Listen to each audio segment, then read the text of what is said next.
ನಮಸ್ಕಾರ. ರಿವ್ಯೂ ಚಾನಲ್ಗೆ ಸ್ವಾಗತ. ನಾನು ಸೌಖ್ಯ ಗಾಂವ್ಕರ್. ಕಾಕ್ರೋಚ್ ಜನತಾ ಪಾರ್ಟಿ ಸಿಕ್ಕಾಪಟ್ಟೆ ಟ್ರೆಂಡಿಂಗ್ ಅಲ್ಲಿದೆ. ನಿನ್ನೆಯಿಂದ ಅಂತೂ ಅದರ ಹವಾ ಎಲ್ಲೆಡೆ. ಸೋಷಿಯಲ್ ಮೀಡಿಯಾ ನೋಡಿ ಕಾಕ್ರೋಚ್ ಜನತಾ ಪಾರ್ಟಿ ಫಾಲೋವರ್ಸು ಸಿಕ್ಕಾಪಟ್ಟೆ. ಈಗ ವಿಥೆಲ್ಡ್ ಆಗಿದೆ ಅದರ ಅಕೌಂಟು, ಎಲ್ಲ ನೋಡ್ತಿದ್ದೀವಲ್ಲ. ಹಾಗಾದ್ರೆ ಅದರ ಅಸಲಿ ಸೀಕ್ರೆಟ್ ಏನು? ವಿದೇಶದಲ್ಲಿ ಏನಾಗ್ತಿದೆ? ಭಾರತದ ವಿರುದ್ಧ ಮತ್ತೆ ಎಂಥ ಸಂಚು ಶುರುವಾಗಿದೆ ಅನ್ನೋದೆಲ್ಲ ಈಗ ಒಂದೊಂದೇ ತೆರೆದುಕೊಳ್ತಾ ಇದೆ. ಇದ್ರ ಹಿಂದಿರುವಂಥ ಕೈ ಯಾವುದು ಹಾಗಾದರೆ ಅನ್ನೋದಕ್ಕೆ ಸ್ಪಷ್ಟ ಸಾಕ್ಷಿಯೂ ಸಿಗ್ತಾ ಇದೆ. ನೋಡ್ತಾ ಹೋಗೋಣ. ಮಿಸ್ ಮಾಡ್ತಾರೆ ನಮ್ಮ ಚಾನಲ್ನ ಸಬ್ಸ್ಕ್ರೈಬ್ ಮಾಡಿ, ನಿಮ್ಮ ಅಭಿಪ್ರಾಯ ಕಮೆಂಟ್ ಮಾಡ್ತಾರೆ. ಎಸ್ ವೀಕ್ಷಕರೇ, ಒಂದು ಕಡೆ ನೀಟ್ ಲೀಕ್ ಆಗಿರೋ ವಿಚಾರ, ಮತ್ತೊಂದು ಕಡೆ ಅನ್ಎಂಪ್ಲಾಯ್ಮೆಂಟ್ ವಿಚಾರ, ಭಾರತದಲ್ಲಿ ಕೆಲಸ ಇಲ್ಲದ ಮತ್ತು ಲೇಜಿ ಯುವಕರ ಧ್ವನಿ ಅಂತ ಶುರುವಾಗಿರುವ ಈ ಕಾಕ್ರೋಚ್ ಜನತಾ ಪಾರ್ಟಿ ಡೈರೆಕ್ಟ್ ಆಗಿ ಮೋದಿ ಮತ್ತು ಭಾರತ ಸರ್ಕಾರವನ್ನು ಬಿಜೆಪಿಯನ್ನ ಟಾರ್ಗೆಟ್ ಮಾಡ್ತಾ ಇದೆ. BJP versus CJP, cockroach Janata party ಅಂತ ಶುರುವಾಗಿದೆ ಅಲ್ವಾ. ಇದರ ಹಿಂದಿರೋರು ಯಾರು ಅಂತ ನೋಡಿದಾಗ ನೋಡಿ ಹಲವಾರು ವಿಚಾರಗಳು ತೆರೆದುಕೊಳ್ತವೆ. ಕರ್ನಾಟಕದಲ್ಲಿ ಐ ಆಮ್ ಕಾಕ್ರೋಚ್ ಮತ್ತು PM is compromised, cockroach Janata party ಅಂತ ಬರ್ಕೊಂಡಿರೋ ಟಿ ಶರ್ಟನ್ನು ಸಿದ್ದರಾಮಯ್ಯನವರು ರಿಲೀಸ್ ಮಾಡ್ತಾರೆ. ಸೊ ಕಾಂಗ್ರೆಸ್ಸಿಂದ ಕಂಪ್ಲೀಟ್ ಆಗಿ ಓಪನ್ ಆಗಿ ಅದಕ್ಕೆ ಸಾಥ್ ಸಿಗ್ತಾ ಇದೆ ಅನ್ನೋದು ಒಂದು ಸಾಕ್ಷಿ. ಮತ್ತು ಇದರ ಅಧಿಕೃತ ಮೆಂಬರ್ಗಳಾದವರು ಯಾರು? CJP. ಈ CJPಗೆ ಫಸ್ಟ್ ಮೆಂಬರ್ ಆಗಿದ್ದು TMCಯ ಇಬ್ಬರು ನಾಯಕರು, ಮಹುವಾ ಮೊಯಿತ್ರಾ ಹಾಗೆ ಇನ್ನೊಬ್ಬ TMC ಲೀಡರ್. ಮತ್ತು ಇದಕ್ಕೆ ನೇರವಾಗಿ ಅಖಿಲೇಶ್ ಯಾದವ್, ವಿವಿಧ INDI ಕೂಟದ ನಾಯಕರು ಈಗ ಸಪೋರ್ಟ್ ಮಾಡ್ತಾ ಇದ್ದಾರೆ.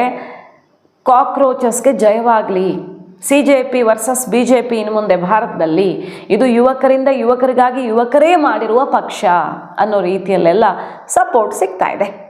ಸೊ ಭಾರತದಲ್ಲಿ ಮತ್ತೊಂದು ಜೆನ್ಜಿ ಮೂಮೆಂಟ್ ಏನೋ ಶುರುವಾಗಿದೆ. ನೇಪಾಳದಲ್ಲಾದಂಗೆ ಅಥವಾ ಬಾಂಗ್ಲಾದಲ್ಲಾದಂಗೆ ಇನ್ನೆಲ್ಲೋ ಆದಂಗೆ ಭಾರತದಲ್ಲೂ ಆಕ್ರೋಶ ಶುರುವಾಗಿದೆ. ಯುವಕರು ಭಾರತ ಸರ್ಕಾರದ ವಿರುದ್ಧ ತಿರುಗಿ ಬಿದ್ದಿದ್ದಾರೆ ಅಂತ ಒಂದು ಹವಾ ಸೃಷ್ಟಿಸಬೇಕು. ಸಿಂಪಲ್ ಸ್ಟ್ರಾಟಜಿ ಕಾಣಿಸ್ತಿದೆ. ಭಾರತದಲ್ಲಿ ದಂಗೆ ಶುರುವಾಗಿದೆ ಅನ್ನೋ ಮೆಸೇಜ್ ಹೋಗಬೇಕು. ಅಲ್ಲಿ ಸ್ಟ್ರೆಸ್ ಕ್ರಿಯೇಟ್ ಆಗಿ ನಿಜವಾಗಿಯೂ ದಂಗೆ ಹೊತ್ತುಕೊಳ್ಬೇಕು, ಯುವಕರು ಪ್ರಚೋದನೆಗೆ ಒಳಗಾಗಬೇಕು ಅನ್ನುವಂಥ ಕಾರಣ ಇದೆಯಾ ಇದರ ಹಿಂದೆ ಅನ್ನೋ ಚರ್ಚೆ ಈಗ ಜೋರಾಗಿ ಶುರುವಾಗಿರೋದು. ಭಾರತ ಎಂತೆಂಥ ಸಂಚುಗಳಿಂದ ಪಾರಾಗಿ ಬಂದಿದೆ. ಕೃಷಿ ಕಾಯ್ದೆ, ಆಮೇಲೆ ಈ ರೈತರ ಕಿಚ್ಚು ಡೆಲ್ಲಿಗೆ ಮುಟ್ಟಿ ಅದು ಯಾವ್ಯಾವ ರೀತಿಯಲ್ಲಾಯಿತು, CAA ಪ್ರೊಟೆಸ್ಟಲ್ಲಿ ಎಷ್ಟು ಜನರ ಪ್ರಾಣ ಹೋಯಿತು ಎಲ್ಲ ಗೊತ್ತು. ಇದೆಲ್ಲದರ ಹಿಂದೆ ವಿದೇಶಿ ಕೈವಾಡ ಇತ್ತು ಅನ್ನೋದು ಇನ್ವೆಸ್ಟಿಗೇಷನ್ನಲ್ಲಿ ಸಾಕ್ಷಿ ಸಮೇತ ಬಯಲಾಯಿತು. ಯಾವ್ಯಾವ ದೇಶದವ್ರು ಹೆಂಗೆ ಟೂಲ್ ಕಿಟ್ ಕೆಲಸ ಮಾಡಿತ್ತು ಅಂತ. ಭಾರತದಲ್ಲಿ ಒಂದೊಂದು ಬದಲಾವಣೆ ಮಾಡೋಕೆ ಹೊರಟಾಗ್ಲೂ ಆರ್ಟಿಕಲ್ 370 ತಗೊಳ್ಳಿ ಅಥವಾ ಯಾವುದಾದ್ರೂ ಹೊಸದು ಏನಾದರೂ ಮಾಡೋದಕ್ಕೆ ಹೊರಟಾಗ ದಂಗೆ ಎದ್ದು ಬಿಡ್ತಾರೆ. ದಂಗೆ ಎಳಿಸುವ ಪ್ರಯತ್ನ ಆಗತ್ತೆ ಹಲವು ವರ್ಷಗಳಿಂದ ನೋಡಿದ್ರೆ. ಬಟ್ ಅದೆಲ್ಲವೂ ಕೂಡ ನಿಯಂತ್ರಣ ಮಾಡಿಕೊಂಡು ಭಾರತ ಆರ್ಥಿಕತೆ ಸ್ಟೇಬಲ್ ಆಗೇ ಇಟ್ಟುಕೊಂಡು ಹೊರಗಡೆಯಿಂದ ಯುದ್ಧ ಮಾಡಿ ಭಾರತ ಎಂಗೇಜ್ ಮಾಡೋಕೆ ನೋಡ್ತಾರೆ, ಅದನ್ನು ಮ್ಯಾನೇಜ್ ಮಾಡಿದ್ದಾಯಿತು. ಒಳಗಡೆ ಯುದ್ಧವನ್ನು ಮ್ಯಾನೇಜ್ ಮಾಡ್ಕೊಂಡು ಬಂದಿದೆ. ಈಗ ಹೊಸದೊಂದು ಯುದ್ಧ ಯುವಕರಿಂದ ಶುರುವಾಯಿತಾ? ಈ ಅಭಿಜಿತ್ ಅನ್ನುವಂಥ ವ್ಯಕ್ತಿ ಶುರು ಮಾಡಿರುವಂಥ ಕಾಕ್ರೋಚ್ ಜನತಾ ಪಾರ್ಟಿ. ಅಭಿಜಿತ್ ದೀಪ್ಗೆ ಯಾರು ಗೊತ್ತಾ ಹಾಗಾದರೆ? ಅಭಿಜಿತ್ ದೀಪ್ಗೆ ಆಮ್ ಆದ್ಮಿಯ ವಾಲಂಟಿಯರ್. ಆಮ್ ಆದ್ಮಿಗೋಸ್ಕರ 2020-23 ನಡುವೆ ಎಲೆಕ್ಷನ್ ಕ್ಯಾಂಪೇನರ್ ಆಗಿ ಕೆಲಸ ಮಾಡಿದ ವ್ಯಕ್ತಿ. ಜರ್ನಲಿಸಮ್ ಓದಿ ಅಮೆರಿಕದಲ್ಲಿ ಹೈಯರ್ ಸ್ಟಡೀಸ್ ಮಾಡಿರುವಂಥ ವ್ಯಕ್ತಿ. ಅಮೆರಿಕಕ್ಕೆ ಮೂವ್ ಆಗಿ ಭಾರತದ ಕಷ್ಟವನ್ನು ಎಷ್ಟು ಬಲ್ಲವರು ಇವರೆಲ್ಲ, ಅಥವಾ ಭಾರತದ ಪರಿಸ್ಥಿತಿಯನ್ನು ನಿಜವಾಗಿಯೂ ಅರಿತವರು ಇವರು ಅನ್ನೋ ಪ್ರಶ್ನೆ ಒಂದು ಕಡೆ ಆದರೆ, ಇವರು ಪೊಲಿಟಿಕಲ್ ಪಾರ್ಟಿಗಳ ಜೊತೆ ಆಲ್ರೆಡಿ ಗುರುತಿಸ್ಕೊಂಡಿರೋರು.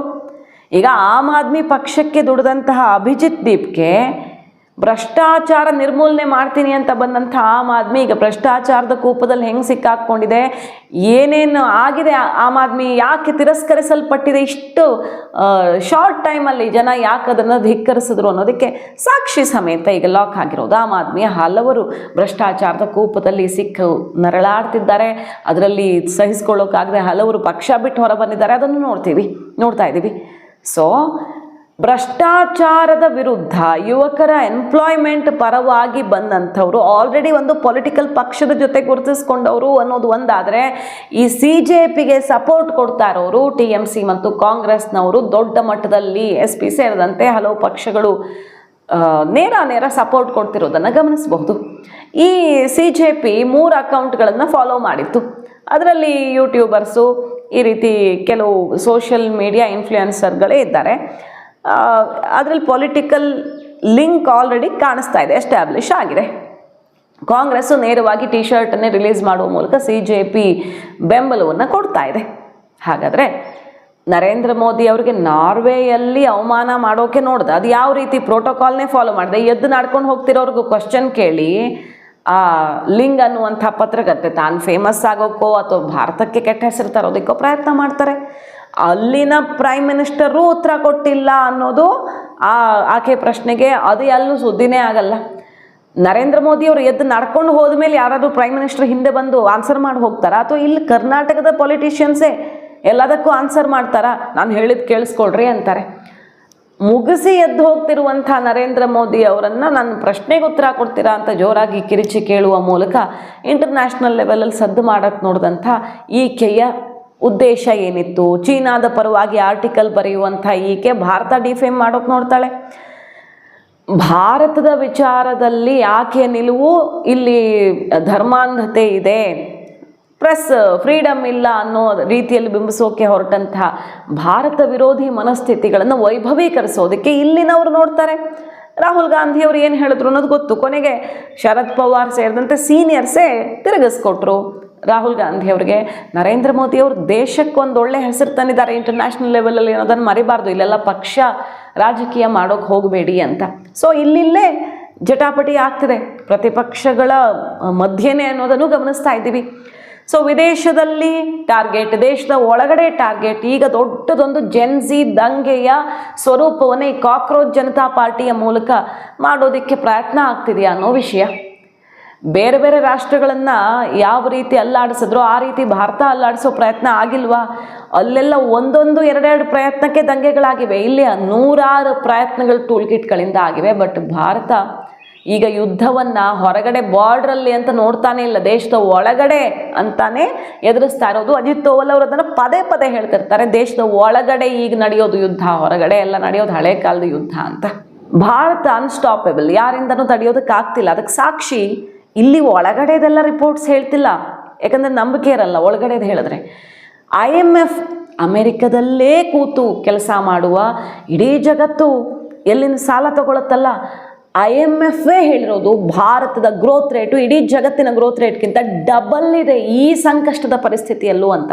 ಇಡೀ ಜಗತ್ತಿನ ಎಲ್ಲ ಯಾವ ರೇಟಿಂಗ್ ಏಜೆನ್ಸಿಗಳು ನೋಡಿದ್ರೆ ಭಾರತಕ್ಕೆ ಒಳ್ಳೆ ರೇಟಿಂಗ್ ಕೊಡ್ತಾರೆ. ಅದನ್ನು ಪೇ ಮಾಡಿ ಮಾರ್ಕೆಟಿಂಗ್ ಮಾಡಿಸ್ಕೊಳ್ಳೋಕ್ಕಾಗಲ್ಲ. ಭಾರತದ್ದು ಬೇಕಾದರೆ ಓಕೆ RBI ಕೊಡ್ತು, SBI ಕೊಡ್ತು ಅಂದರೆ ಬಿಟ್ಟಾಕೋಣ.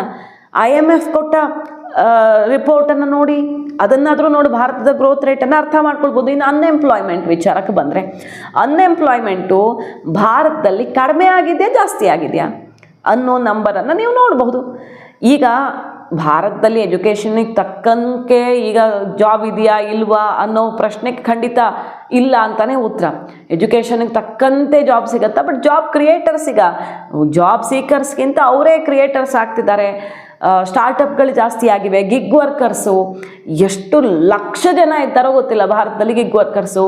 ಅದೆಲ್ಲ ಹೌದು, ಎಲ್ಲ ಭಯಂಕರ ಸೇಫ್ಟಿ ಇರುವಂಥ ಸೆಕ್ಯೂರ್ಡ್ ಆಗಿರೋ ಜಾಬ್ ಅನ್ನೋದಕ್ಕಿಂತ ಭಾರತದಲ್ಲಿ ಉದ್ಯೋಗ ಸೃಷ್ಟಿಯಾಗಿರೋದು ಹೌದು, ಜನ ಜೀವನ ಮಟ್ಟ ಸುಧಾರಿಸ್ಕೊಂಡಿರೋದು ಹೌದು, ಆರ್ಥಿಕತೆ ಸುಧಾರಿಸಿರೋದು ಹೌದು. ಭಾರತ ಒಂದು ಕಾಂಟಿನೆಂಟ್ ಸೈಜಲ್ಲಿರುವಂಥ ದೇಶ. ಇಲ್ಲಿ ಎಲ್ಲ ಶೇಡ್ಸು ಕಾಣುತ್ತೆ ಭಾರತದಲ್ಲಿ. ಯಾವುದೋ ಒಂದು 20 ಲಕ್ಷ ಜನಸಂಖ್ಯೆ ಇರುವ ಅಥವಾ 10 ಕೋಟಿ ಜನಸಂಖ್ಯೆ ಇರುವ ರಾಷ್ಟ್ರಗಳಲ್ಲಿ ಪತ್ರಕರ್ತರು ನಮ್ಮನ್ನು ಕಮೆಂಟ್ ಮಾಡಿ ಅಳೆಯೋದಕ್ಕಾಗಲ್ಲ. ಭಾರತ ಅರ್ಥ ಮಾಡ್ಕೊಳ್ಳೋದಕ್ಕೂ ಟೈಮ್ ಬೇಕು, ಅವರು ತುಂಬ ಸ್ಟಡಿ ಮಾಡಬೇಕಾಗತ್ತೆ. ಸೊ ಭಾರತದಲ್ಲಿ ಆರ್ಥಿಕ ಪರಿಸ್ಥಿತಿ ಸುಧಾರಿಸಿದೆ. ಭಾರತದಲ್ಲಿ ಅತ್ಯಂತ ಬಡತನದಿಂದ ಹೊರಗಡೆ ಕೋಟ್ಯಾಂತರ ಜನ ಬಂದಿದ್ದಾರೆ. ಭಾರತದಲ್ಲಿ ಈಗ ಉದ್ಯೋಗ ಸೃಷ್ಟಿಯಲ್ಲೂ ಕೂಡ ಅತ್ಯುತ್ತಮವಾದ ಸುಧಾರಣೆ ಆಗಿದೆ. ಇನ್ನು ಈ ಕಂಟೆಂಟ್ ಕ್ರಿಯೇಷನ್ನಿಂದ ರಾಹುಲ್ ಗಾಂಧಿ ಅವರು ಹೇಳ್ತಾರೆ ಯುವಕರಿಗೆ ಮೊಬೈಲ್ ಕೊಟ್ಟು ಕೂರಿಸಿದ್ದಾರೆ ಮೋದಿ ಅಂತ. ಕಂಟೆಂಟ್ ಕ್ರಿಯೇಷನ್ನಲ್ಲಿ ಇಡೀ ಜಗತ್ತಲ್ಲಿ ಆಗಿದೆ ಬಿಡಿ ಕಂಟೆಂಟ್ ಕ್ರಿಯೇಷನ್ ಕ್ರಾಂತಿ. ಅದೇ ಎಕನಾಮಿಗೆ ದೊಡ್ಡ ಕೊಡುಗೆ ಕೊಡ್ತಿದೆ. ಬಟ್ ಭಾರತ ಅದರಲ್ಲಿ ನಂಬರ್ 1 ಇದೆ. ಇಲ್ಲಿ ಡೇಟಾ ಕ್ರಾಂತಿ ಆಗಿದೆ, ಇಲ್ಲಿ ಡಿಜಿಟಲ್ ಎಕಾನಮಿ ಯಾವ ರೀತಿ UPI ಯಾವ ರೀತಿ ಕ್ರಾಂತಿ ಮಾಡಿ ಇಡೀ ಜಗತ್ತು ತಿರುಗಿ ನೋಡಿದೆ ಎಲ್ಲ ಗೊತ್ತು ನಮಗೆ. ಭಾರತ ಮುನ್ನುಗ್ಗೋದನ್ನು ತಡಿಬೇಕು ಅಂತ ಪಾಪ ಎಷ್ಟೆಷ್ಟು ಬಲಿಷ್ಠ ರಾಷ್ಟ್ರಗಳೆಲ್ಲ ನೋಡ್ತಿದ್ದಾರೆ. ಪಾಕಿಸ್ತಾನದಿಂದ ಅಟ್ಯಾಕ್ ಮಾಡ್ಸೋಕೆ ನೋಡ್ತಿದ್ದಾರೆ, ಮತ್ತೊಂದು ಉಗ್ರ ದಾಳಿಯಾಗಿ ಭಾರತ ಯುದ್ಧ ಶುರು ಮಾಡಲಿ ಅಂತ ನೋಡ್ತಿದ್ದಾರೆ. ಬಾರ್ಡ್ರಲ್ಲಿ ಏನೇನು ಚಟುವಟಿಕೆಗಳಾಗ್ತಿವೆ ಅನ್ನೋದು ಗೊತ್ತು, ಭಾರತದ ಒಳಗಡೆ ಟೂಲ್ ಕಿಟ್ಗಳು ಹೆಂಗೆ ಕೆಲಸ ಮಾಡ್ತಿವೆ ಅನ್ನೋದು ಗೊತ್ತು. ಯಾಕೆ ಈ ಟ್ರಂಪ್ ಸರ್ಕಾರ ಹೊಸದಾಗಿ ಬಂದಾಗ ಭಾರತದಲ್ಲಿ ಕುಕೃತ್ಯ ಮಾಡೋದಕ್ಕೆ ಅಂತಾನೆ ಅಮೆರಿಕದಿಂದ ಫಂಡಿಂಗ್ ಆಗ್ತಿದೆ ಅನ್ನೋದಕ್ಕೆ ನಂಬರ್ ಸಮೇತ ಎಷ್ಟು ಕೋಟಿ ಫಂಡಿಂಗ್ ಬರ್ತಿತ್ತೆ ಆಗಿದೆ ಅನ್ನೋದ್ರ ಬಗ್ಗೆ ಲೆಕ್ಕನೇ ಬಂತಲ್ವಾ.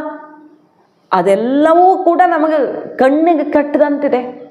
ಸೊ ಇಲ್ಲಿ ರಾಜಕೀಯ ಕಾರಣಕ್ಕೆ ಹೊರಗಡೆ ದೇಶವನ್ನು ಹಿಂದಕ್ಕೆ ಹಾಕಬೇಕು ಅನ್ನೋ ಕಾರಣಕ್ಕೆ ಬಹಳಷ್ಟು ಸಂಚುಗಳಾಗ್ತವೆ. ಅದಕ್ಕೀಗ ಸ್ಪಷ್ಟ ಉದಾಹರಣೆ ಮತ್ತೊಂದು ಸಿಗ್ತಾ ಇದೆಯಾ. ಕಾಕ್ರೋಚ್ ಜನತಾ ಪಾರ್ಟಿ ಅನ್ನೋದು ಯುವಕರ ಕಷ್ಟಕ್ಕೆ ಧ್ವನಿಯಾಗೋದು ಅಷ್ಟೇ ಉದ್ದೇಶವ ಅಥವಾ ಪೊಲಿಟಿಕಲ್ ಇಂಟ್ರೆಸ್ಟ್ ಇದೆಯಾ ಮುಂದಿನ ದಿನಗಳಲ್ಲಿ ಗೊತ್ತಾಗಬಹುದು. ಅವರು 50% ಮಹಿಳಾ ಮೀಸಲಾತಿ ಕೊಡ್ತೀವಿ ಅಂತಿದ್ದಾರೆ.